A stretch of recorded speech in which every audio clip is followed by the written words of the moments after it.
ওকে।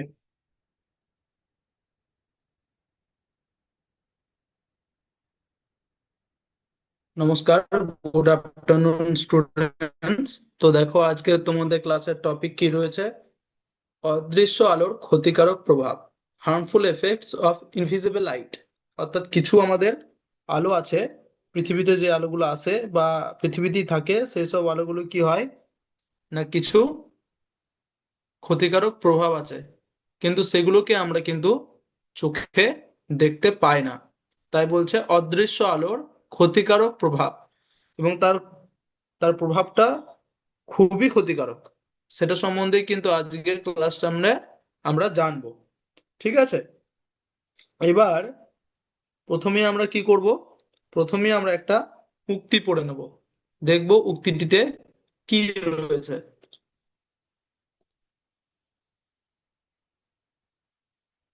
দেখো, উক্তিটি হচ্ছে একজন মহান ব্যক্তির, স্বামী বিবেকানন্দ। তিনি কি বলেছেন? সব সময় অন্যের কল্যাণ করার চেষ্টা করো, দেখবে ঈশ্বর নিজে থেকেই তোমার কল্যাণ করেছেন। ঠিক আছে। তো এখানে এই উক্তিটি তিনি কেন বলেছেন বা এর পিছনে কি গভীর অর্থ রয়েছে, সেটা আমি তোমাদেরকে একটু বোঝানোর চেষ্টা করব। ঠিক আছে, তোমরা ভালো করে বুঝবে। এই কথাটির অর্থ হলো, আমরা যদি সব সময় অন্যের উপকার করার চেষ্টা করি, তাহলে তার ভালো ফল একদিন আমাদের জীবনেও ফিরে আসবে। অর্থাৎ আমরা যদি অন্যকে সাহায্য করি, অন্যর কল্যাণ করি, অন্যের মঙ্গল করি, তাহলে সেই কাজের ফল একদিন না একদিন কিন্তু আমাদের কাছে ফিরে আসবেই। সেটা এখানে বলা হয়েছে। যখন আমরা কাউকে সাহায্য করি, ভালো কথা বলি বা কারো দুঃখে পাশে দাঁড়াই, তখন আমাদের মন ভালো থাকে। এর একটা বেনিফিটও আছে। দেখো, সুবিধা খুব। যখন আমরা কাউকে সাহায্য করি, যখন কাউকে ভালো কথা বলি, কারো দুঃখে পাশে দাঁড়ায়, তখন আমাদের মনও ভালো থাকে। মানুষ আমাদের ভালোবাসে ও সম্মান করে। ঠিক আছে। সমাজে আমাদের একটি ভালো পরিচয় তৈরি হয়, যে হ্যাঁ, তোমাকে দেখে বলবে, সাহায্য করলে, যে হ্যাঁ, এই ছেলেটা সবার সাহায্য করে বা এই মেয়েটা সবার সাহায্য করে, এরকম।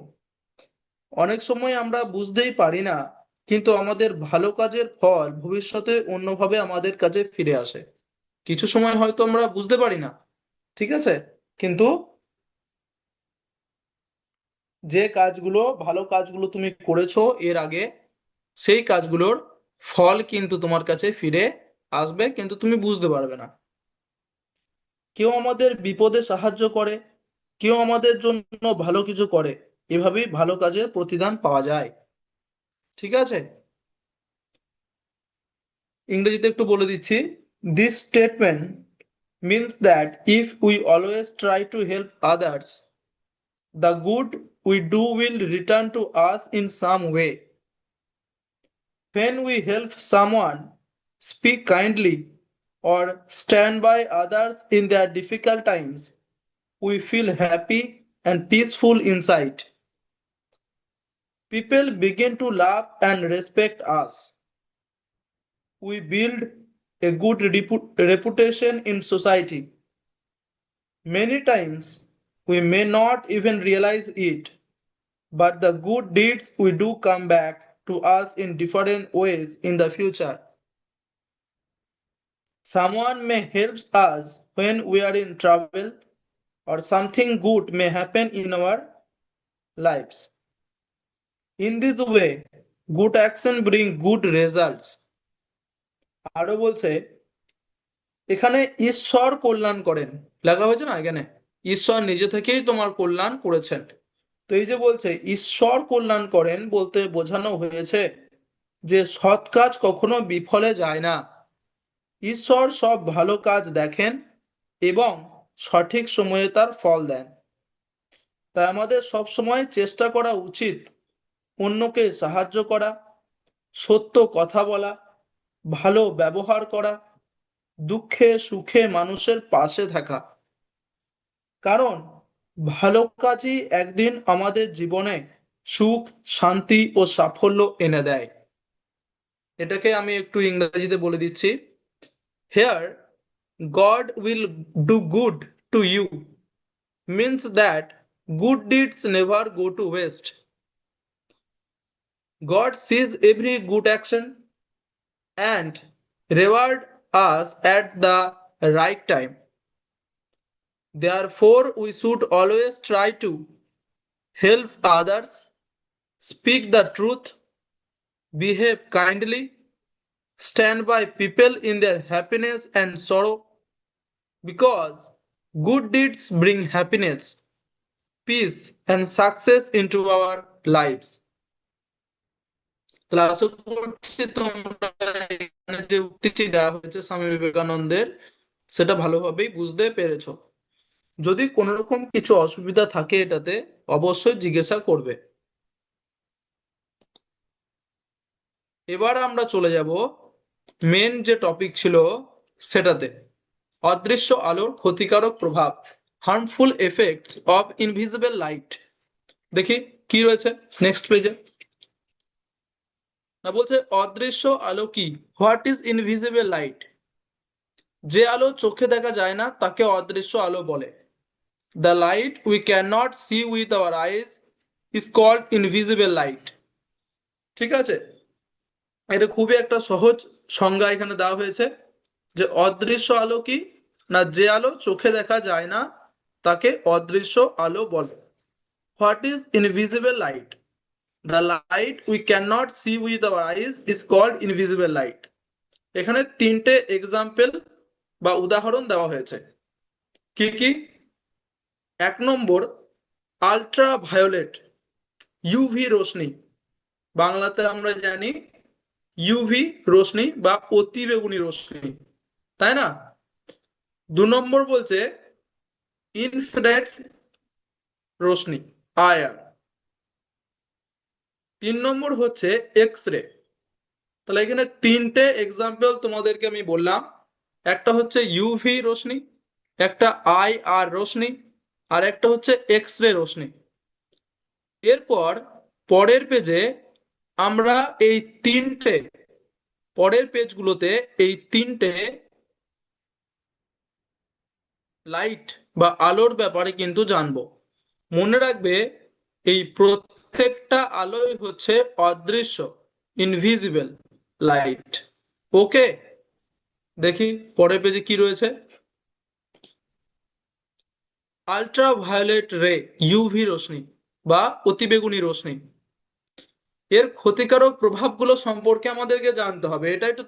এটাই আমাদের টপিক। তার আগে বলে রাখি এই আলট্রা ভায়োলেট রে কোথা থেকে আসে। এটা আসে সূর্যের কাছ থেকে, তাই না? সূর্যের যে অতিরিক্ত তাপ সেটাই হচ্ছে কিন্তু আলট্রা ভায়োলেট রে, অতিবেগুনি রশ্মি, যেটা আমাদের বায়ুমণ্ডলকে ভেদ করে, পৃথিবীর বায়ুমণ্ডলকে ভেদ করে চলে আসে। এবং সেটা আসতে পারছে কেন? কারণ এত পলিউশন, দূষণের কারণে। একটা স্তর আছে যে স্তরটা কি হয়ে যাচ্ছে, পাতলা হয়ে যাচ্ছে, এবং সেই স্তরটা পাতলা হয়ে যাচ্ছে বলেই সূর্যের কাছ থেকে এই আলট্রা ভায়োলেট রে বা অতিবেগুনি রশ্মি আমাদের পৃথিবীতে প্রবেশ করছে, যার জন্য মানুষের কি কি ক্ষতি হচ্ছে, এবং মানুষের শুধু নয় অন্যান্য পশু পাখি উদ্ভিদ সবারই কি কি ক্ষতি হচ্ছে সেটা দেখো লেখা আছে এখানে। আশা করছি বেশিরভাগ মানুষেরই লেখা আছে। দেখো, ক্ষতিকারক প্রভাব, হার্মফুল এফেক্টস। এক নম্বর, ত্বক পুড়ে যায়, কজেস সানবার্ন, তাই না? ত্বক পুড়ে যায়। তো এই রশ্মির কারণে কিন্তু মানুষের বা অন্যান্য পশু পাখির ত্বক পুড়ে যেতে পারে, চামড়া পুড়ে যেতে পারে। দু নম্বর হচ্ছে ত্বকের ক্যান্সারের ঝুঁকি, রিস্ক অফ স্কিন ক্যান্সার। চামড়ার যে ক্যান্সার তার ঝুঁকি থাকতে পারে এই আলট্রা ভায়োলেট রে মানুষের শরীরে এসে পড়লে। তিন নম্বর বলছে চোখের ক্ষতি, আলট্রা ভায়োলেট রশ্মি, অতিবেগুনি রশ্মি যদি মানুষের চোখে এসে পড়ে তাহলে কিন্তু চোখের ক্ষতি হতে পারে, ড্যামেজেস আইজ। তাহলে এখানে আল্ট্রাভায়োলেট রের তিনটে ক্ষতিকারক প্রভাব তোমরা জানতে পারলে। এক নম্বর হচ্ছে ত্বক পুড়ে যায়, কজেস সানবার্ন। দু নম্বর হচ্ছে ত্বকের ক্যান্সারের ঝুঁকি, রিস্ক অফ স্কিন ক্যান্সার। তিন নম্বর হচ্ছে চোখের ক্ষতি, ড্যামেজেস আইজ। ঠিক আছে, তাহলে আশা করছি আল্ট্রাভায়োলেট রের ব্যাপারে বুঝতে পেরেছো। পরে দেখি কি রয়েছে। রয়েছে ইনফ্রারেড রে, আইআর, ক্ষতিকারক প্রভাব। আইআর এই রশ্মিটির ক্ষতিকারক প্রভাব কি সেটা আমি বলছি। এক নম্বর, অতিরিক্ত তাপ। তো এই রশ্মিটি বা এই আলোটার প্রভাবে প্রচুর পরিমাণে তাপ বেড়ে যায়, মানে খুব গরম, উত্তপ্ত হয়ে ওঠে, প্রডিউসেস এক্সেস হিট। দু নম্বর বলছে ত্বক পুড়ে যেতে পারে, স্কিন বার্ন। যখনই পরিবেশের তাপমাত্রা বেড়ে যাবে, উত্তাপ বেড়ে যাবে, তাপ বেড়ে যাবে, তখন কি হবে? তখন কিন্তু অবশ্যই ত্বক পুড়ে যাবে, তাই না? স্কিন বার্ন, এটাই বলছে। তিন নম্বর বলছে হিট স্ট্রোক।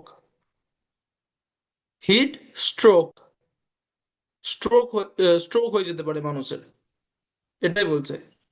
তাহলে এখানেও আই আর রশ্মির তিনটে ক্ষতিকারক প্রভাব তোমরা জানলে। এক নম্বর, অতিরিক্ত তাপ, প্রডিউসেস এক্সেস হিট। দু নম্বর, ত্বক পুড়ে যেতে পারে, স্কিন বার্ন। তিন নম্বর, হিট স্ট্রোক। বুঝতে পেরেছো? ওকে, নেক্সট দেখিনি কি রয়েছে। X ray. এক্স রে, তোমরা জানো সবাই এক্স রে কি। এক্স রে এটা হচ্ছে এক ধরনের আলো বা রশ্মি। সেটা কোথায় ব্যবহার হয় সেটা তোমরা সবাই জানো। যখন শরীরের ভেতরে কোনো সমস্যা হয়, কোনো রকম কিছু অসুস্থ হয়, শরীর রোগ হয়, বা কোনো হাড় এগুলো ভেঙে গেলে তখন এক্স রে করে জানা যায় যে শরীরের ভেতরে কি হয়েছে, বা কোন কোথায় হাড়টা ভেঙেছে, কতটা ভেঙেছে না ভাঙেনি, কেন ব্যথা করছে, সেইগুলো সব জানা যায় এই এক্স রের মাধ্যমে। ঠিক আছে, তাহলে এটা কিন্তু ডাক্তারখানাতে দেখতে পাওয়া যায়, যেখানে ল্যাব আছে সেখানে। তো এরও কিছু ক্ষতিকারক প্রভাব রয়েছে। এক নম্বর, শরীরের কোষ নষ্ট করতে পারে। তো এক্স রে যদি বারবার করানো হয়, বা আহ, মানে এক্স রে যে আলোটা সেটা অতিরিক্ত পরিমাণে শরীরে পড়লে শরীরে কোষ নষ্ট করতে পারে, ড্যামেজেস বডি সেলস। দু নম্বর বলছে ক্যান্সারের ঝুঁকি, risk of cancer. X ray যদি বারবার করানো হয় বা বেশি পরিমাণে এক্স রে যে রোশনি আলো পড়ে শরীরে, তাহলে ক্যান্সারের ঝুঁকি হতে পারে। তিন নম্বর বলছে গর্ভবতীদের জন্য ক্ষতিকর, হার্মফুল ফর প্রেগনেন্ট উম্যান। ঠিক আছে, তো তাদের জন্য, তাদের বাচ্চাদের জন্য কিন্তু খুবই ক্ষতিকর। নিচে একটা অ্যাডভাইস দেওয়া হয়েছে, use only under doctors advice. X ray শুধুমাত্র তখনই করা দরকার যখন একজন ডাক্তার পরামর্শ দেবেন যে এক্স রে করো, তখনই করা দরকার। ঠিক আছে, তাহলে এক্স রে সম্পর্কেও তোমরা ক্ষতিকারক প্রভাব জানলে, কি ইউজ হয় সেটাও জানলে। তো ক্ষতিকারক প্রভাবগুলো কি কি আরেকবার বলে দিচ্ছি। এক নম্বর, শরীরের কোষ নষ্ট করতে পারে, ড্যামেজেস বডি সেলস। 2 নম্বর, ক্যান্সারের ঝুঁকি, রিস্ক অফ ক্যান্সার। 3 নম্বর, গর্ভবতীদের জন্য ক্ষতিকর, হার্মফুল ফর প্রেগন্যান্ট ওমেন। এবং একটা এখানে ওয়ার্নিং দেওয়া হয়েছে বা উপদেশ বলতে পারো, যে use only under doctors advice. যখন ডাক্তাররা উপদেশ দেবে এক্স রে করার জন্য, ঠিক তখনই কিন্তু এক্স রে করানো উচিত, নিজে থেকে করানো উচিত নয়। তাহলে আশা করছি বুঝতে পারলে। 6 নম্বর লাস্ট পেজে কি রয়েছে একটু দেখে নি। সেফটি মেজার্স, সুরক্ষা ব্যবস্থা, যে কিভাবে সুরক্ষা ব্যবস্থা,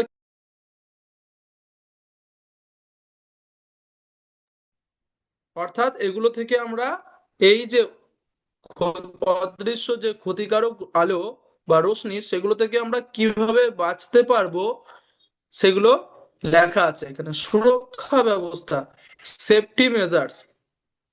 1 নম্বর, রোদে কম সময় থাকা।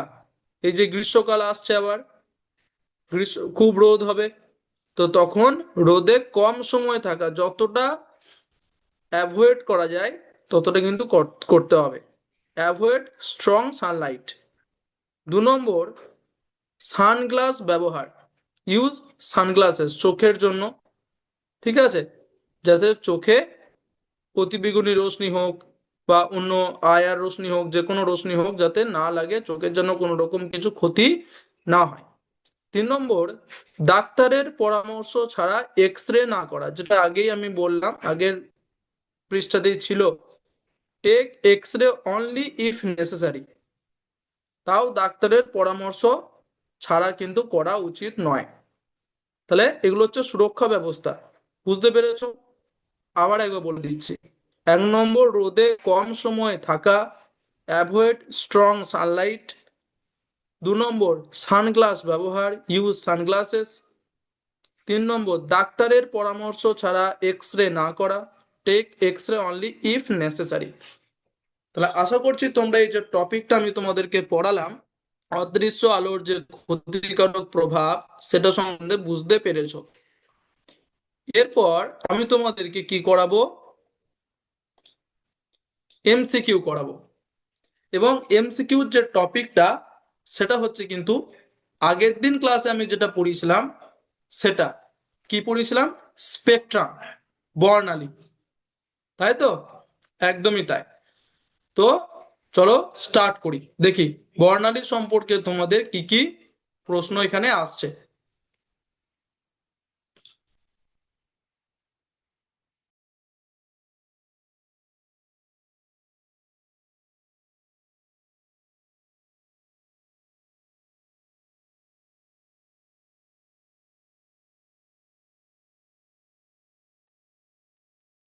দেখো, এখানে কিন্তু 10টা প্রশ্ন তোমরা দেখতে পাচ্ছ, ঠিক আছে? এই 10টা প্রশ্ন প্রথমে আমি তোমাদেরকে একবার করে বলে দেব, ততক্ষণ তোমরা পারলে একটু লিখে নেবে খাতায় উত্তরগুলো। শেষে আমি আবার তোমাদের সেই প্রশ্নের উত্তরগুলো জিজ্ঞাসা করব, তখন তোমরা যাতে দিতে পারো বা মিলিয়ে নিতে পারো, ঠিক আছে? ওকে, তাহলে শুরু করছি। 1 নম্বর প্রশ্ন রয়েছে, দেখো কি, কোন রংটি সবচেয়ে কম বেঁকে যায়, which colour bends the list, এই চারটের ভেতরে। এটা কিন্তু বর্ণালী থেকে, স্পেকট্রাম থেকে, অর্থাৎ বর্ণালীতে কোন রংটি সবচেয়ে কম বেঁকে যায়। অপশন এ বেগুনি, ভায়োলেট। অপশন বি নীল, ব্লু। অপশন সি লাল, রেড। অপশন ডি কমলা, অরেঞ্জ। আবার পড়ছি, দেখো, কোন রংটি সবচেয়ে কম বেঁকে যায়, which colour bends the least. Option A বেগুনি। অপশন বি নীল, ব্লু। অপশন সি লাল, রেড। অপশন ডি কমলা, অরেঞ্জ। আশা করছি উত্তরটা তোমরা লিখে নিয়েছো। আমি কিন্তু এখন উত্তর বলবো না, একদম শেষে বলবো। নেক্সট কি প্রশ্ন রয়েছে দেখি। 2 নম্বর প্রশ্ন রয়েছে, দেখো, বর্ণালী কি? What is spectra? Option A সাদা আলোর প্রতিফলন, reflection of white light. Option B সাদা আলোর 7টি রঙে বিভাজন, splitting of white light into 7 colours. Option C আলো শোষণ, absorption of light. Option D আলো নিঃসরণ, ইমিশন অফ লাইট। বলো, উত্তরটা লিখে নাও। আবার বলছি প্রশ্নটা, 2 নম্বর প্রশ্নটা, বর্ণালী কি? What is spectra? Option A সাদা আলোর প্রতিফলন, reflection of white light. Option B সাদা আলোর 7টি রঙে বিভাজন, splitting of white light into 7 colours. Option C আলো শোষণ, absorption of light. Option D আলো নিঃসরণ, ইমিশন অফ লাইট।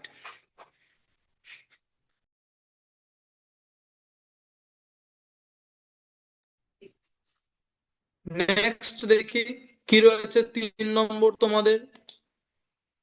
3 নম্বর প্রশ্ন রয়েছে, রামধনু কি? What is a rainbow?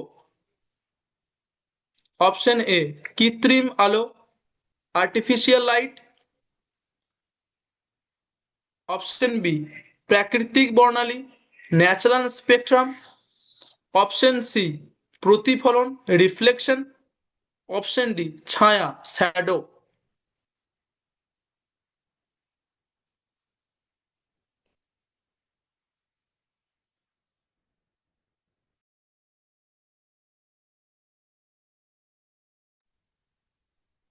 আবার বলছি দেখো, রামধনু কি? What is a rainbow?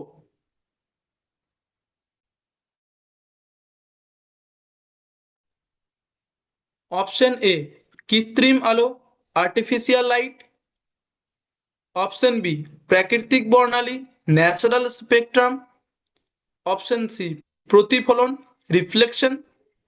Option D ছায়া, শ্যাডো। নেক্সট 4 নম্বর দেখি কি রয়েছে, ভিবজিওর কি বোঝায়? What does VIBGYOR represent? Option সাত রঙের নাম, names of 7 colours. Option B একটি যন্ত্র, এ ডিভাইস। অপশন সি আলোর গতি, speed of light. Option D একটি প্রিজম, এ প্রিজম। আবার বলছি দেখো, ভিবজিওর কি বোঝায়? What does VIBGYOR represent? Option A 7টি রঙের নাম, names of 7 colours. Option B একটি যন্ত্র, এ ডিভাইস। অপশন সি আলোর গতি, speed of light. Option D একটি প্রিজম, এ প্রিজম। নেক্সট দেখেন কি রয়েছে, 5 নম্বর প্রশ্ন রয়েছে, সূর্যের আলো থেকে যে বর্ণালী পাওয়া যায় তাকে কি বলে? The spectrum obtained from sunlight is called dash. Option A কৃত্রিম বর্ণালী, আর্টিফিশিয়াল স্পেকট্রাম। অপশন বি সূর্য বর্ণালী, সোলার স্পেকট্রাম। অপশন সি রংধনু আলো, কালার্ড লাইট। অপশন ডি ছায়া বর্ণালী, শ্যাডো স্পেকট্রাম। আবার বলছি প্রশ্নটা, সূর্যের আলো থেকে যে বর্ণালী পাওয়া যায় তাকে কি বলে? The spectrum obtained from sunlight is called dash. Option A কৃত্রিম বর্ণালী, আর্টিফিশিয়াল স্পেকট্রাম। অপশন বি সূর্য বর্ণালী, সোলার স্পেকট্রাম। অপশন সি রংধনু আলো, কালার্ড লাইট। অপশন ডি ছায়া বর্ণালী, শ্যাডো স্পেকট্রাম। নেক্সট 6 নম্বর দেখো কি রয়েছে, বর্ণালীর সৃষ্টি হয় কোন কারণে? Spectrum is form due to dash. Option A প্রতিফলন, রিফ্লেকশন। অপশন বি প্রতিসরণ ও বিচ্ছুরণ, refraction and dispersion. Option C শোষণ, অ্যাবজর্পশন। অপশন ডি তাপ, হিট। বর্ণালীর সৃষ্টি হয় কোন কারণে? প্রতিফলন, প্রতিসরণ ও বিচ্ছুরণ, শোষণ, তাপ। নেক্সট 7 নম্বর দেখো, সাদা আলো প্রিজমে প্রবেশ করলে কি ঘটে? What happens when white light enters a prism? Option A আলো শোষিত হয়, light is absorbed. Option B আলো প্রতিফলিত হয়, light is reflected. Option C আলো 7টি রঙে বিভক্ত হয়, light splits into 7 colours. Option D আলো অদৃশ্য হয়, লাইট ডিসঅ্যাপিয়ার্স। নেক্সট 8 নম্বর দেখো, বর্ণালীতে মোট কয়টি রং থাকে? How many colours are there in a spectrum? Option A 5, option B 6, option C 7, option D 8। Next দেখো 9 নম্বর, কোন রংটি সবচেয়ে বেশি বেঁকে যায়? Which colour bends the most in a prism? Option A লাল, রেড, অপশন বি হলুদ, yellow, option C সবুজ, গ্রিন, অপশন ডি বেগুনি, ভায়োলেট। 10 নম্বর দেখো, বর্ণালীর কোন রঙের তরঙ্গ দৈর্ঘ্য সবচেয়ে বেশি? Which colour has the longest wavelength in a spectrum? Wavelength, sorry. Which color has the longest wavelength in a spectrum? Option A বেগুনি, ভায়োলেট, অপশন বি নীল, ব্লু, অপশন সি সবুজ, গ্রিন, অপশন ডি লাল, red. 10টা প্রশ্ন আমি তোমাদেরকে দেখালাম, এরপর আমি একটা একটা করে উত্তরগুলো তোমাদেরকে বলবো, তোমরা বলবে বা মিলিয়ে নেবে। দেখো, আমি 1 নম্বর প্রশ্নতে এসেছি, কোন রংটি সবচেয়ে কম বেঁকে যায়? বেগুনি, নীল, লাল না কমলা? এটার উত্তর হচ্ছে অপশন সি, লাল। নেক্সট, বর্ণালী কি? What is spectrum? সাদা আলোর প্রতিফলন, সাদা আলোর 7টি রঙে বিভাজন, আলো শোষণ না আলো নিঃসরণ? কোনটা হবে উত্তর? এটা, সাদা আলোর 7টি রঙে বিভাজন। নেক্সট 3 নম্বর, রামধনু কি? কৃত্রিম আলো, প্রাকৃতিক বর্ণালী, প্রতিফলন, ছায়া? প্রাকৃতিক বর্ণালী, ন্যাচারাল স্পেকট্রাম। ভিবজিওর কি বোঝায়? 7টি রঙের নাম, একটি যন্ত্র, আলোর গতি, একটি প্রিজম? এটা হবে অপশন এ, 7টি রঙের নাম, নেমস অফ 7 কালার্স। নেক্সট 5 নম্বর, সূর্যের আলো থেকে যে বর্ণালী পাওয়া যায় তাকে কি বলে? কৃত্রিম বর্ণালী, সূর্য বর্ণালী, রংধনু আলো, ছায়া বর্ণালী? উত্তর হবে অপশন বি, সূর্য বর্ণালী, সোলার স্পেকট্রাম। নেক্সট 6 নম্বর, বর্ণালীর সৃষ্টি হয় কোন কারণে? প্রতিফলন, প্রতিসরণ ও বিচ্ছুরণ, শোষণ, তাপ? এটা হবে অপশন বি, প্রতিসরণ ও বিচ্ছুরণ, রিফ্রেকশন অ্যান্ড ডিসপারশন। নেক্সট 7 নম্বর, সাদা আলো প্রিজমে প্রবেশ করলে কি ঘটে? আলো শোষিত হয়, আলো প্রতিফলিত হয়, আলো 7টি রঙে বিভক্ত হয়, আলো অদৃশ্য হয়? এটার উত্তর হবে অপশন সি, আলো 7টি রঙে বিভক্ত হয়। নেক্সট 8 নম্বর দেখো, বর্ণালীতে মোট কয়টি রং থাকে? 5, 6, 7, 8? উত্তর হচ্ছে অপশন সি, 7। নেক্সট 9 নম্বর, কোন রংটি সবচেয়ে বেশি বেঁকে যায়? লাল, হলুদ, সবুজ, বেগুনি? উত্তর হবে অপশন ডি, বেগুনি, ভায়োলেট। বর্ণালীর কোন, শেষ 10 নম্বর, বর্ণালীর কোন রঙের তরঙ্গ দৈর্ঘ্য সবচেয়ে বেশি? বেগুনি, নীল, সবুজ, লাল? উত্তর হচ্ছে ডি, লাল, রেড। এরপর সাবমিট এক্সাম করব, দেখি সাবমিট নাও করি। দেখো, এখানে কিন্তু তোমরা প্রত্যেকটা উত্তরই কিন্তু সঠিক দিয়েছো। দেখো, একেরটাও correct, number 2 correct, number 3 correct, 4, 5, 6, 7, 8, 9, 10, প্রত্যেকটাই কিন্তু তোমরা উত্তর সঠিক দিয়েছো। তাহলে আশা করছি তোমরা ক্লাসটা বুঝতে পেরেছো, ভালো লেগেছে। আজ এই ক্লাস এতটাই অবধি, কোনো রকম কিছু অসুবিধা থাকলে অবশ্যই জিজ্ঞাসা করবে। Thank you. জয় বিদ্যাশক্তি, জয় ভারত, জয় হিন্দ।